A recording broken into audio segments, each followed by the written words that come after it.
দেখো বন্ধুরা, টিফিনে চিড়ের পোলাও বানাচ্ছি। বাদামটা দিয়ে ফেললাম। বাদামটা একটু ভাজা ভাজা হলে নামিয়ে ফেলবো। বাদামটা ভাজাও হয়ে গেছে। বড় অফিস থেকে এসছে, একটু চিড়ের পোলাও বানাচ্ছি ঘরের জন্যে।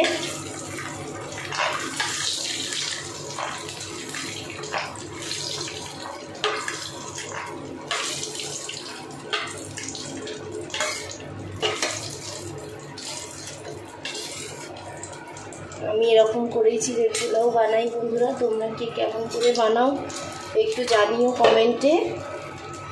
তারপর লঙ্কা কুচিগুলো দিলাম।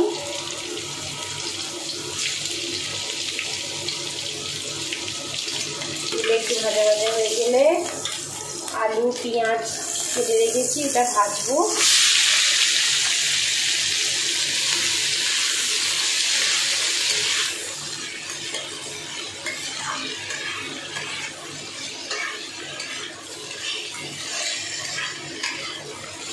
তারপরে একটু নুন দেবো তাড়াতাড়ি নরম হয়ে যাওয়ার জন্যে। গ্যাসের ফ্লেমটা লো থেকে মিডিয়াম করবো। একটু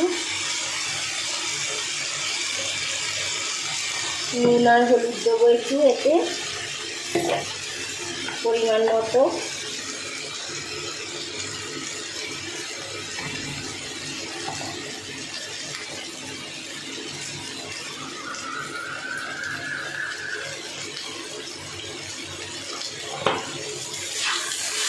একটু ভাজা ভাজা করবো চাপা দিয়ে।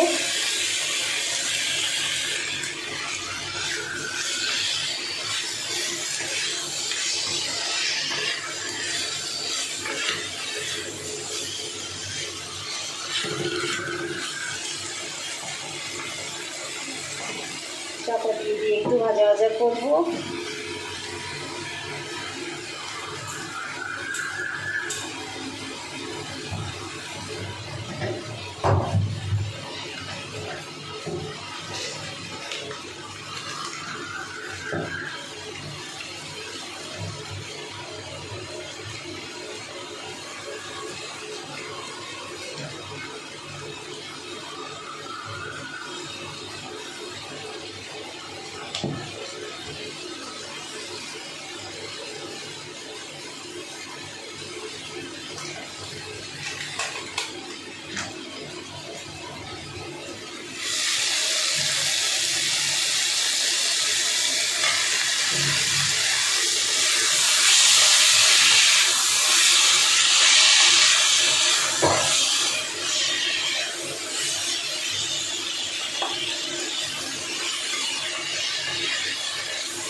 এই চিড়েটা যে আছে, এবার এটাকে ধুয়ে দেবো।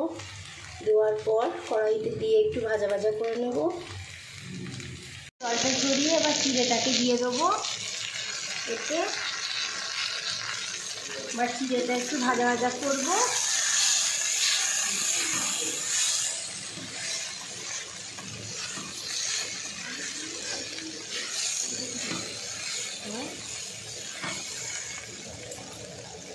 আর একটু নুনের দরকার হলে নুন দিতে হবে। আমি একটু নুন দিলাম। এতে দিয়ে দিতে হবে। তারপর আর একটু নাড়িয়ে নিতে হবে।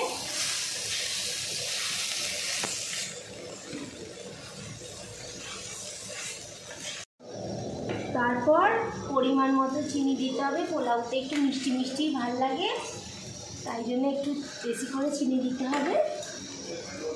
ঝাল নুন মিষ্টি হবে পোলাওটা। আমার বর আমার হাতে পোলাওটা খেতে খুব ভালোবাসে।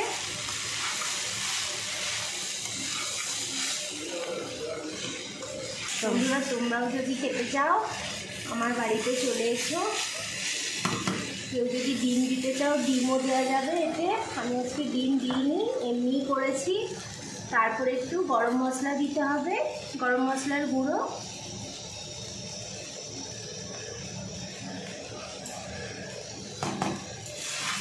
ডিম আছে তবু আজকে ডিম দিইনি খেতে।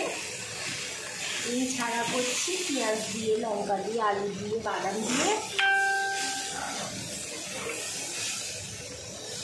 ভাজা ভাজা হয়ে গেলে নামানোর আগে যে যেমন কিশমিশ খাবে সেরকম একটু দিয়ে দিতে পারো, না দিলেও হবে। আমরা একটু দিয়েই খাই, তাই একটু কিশমিশ দিচ্ছি। বন্ধুরা, ভিডিওটা ভালো লাগলে লাইক কমেন্ট করো। আর কেউ যদি খেতে চাও আমার বাড়ি ডানকুনিতে চলে আসতে পারো। বাই বাই বন্ধুরা।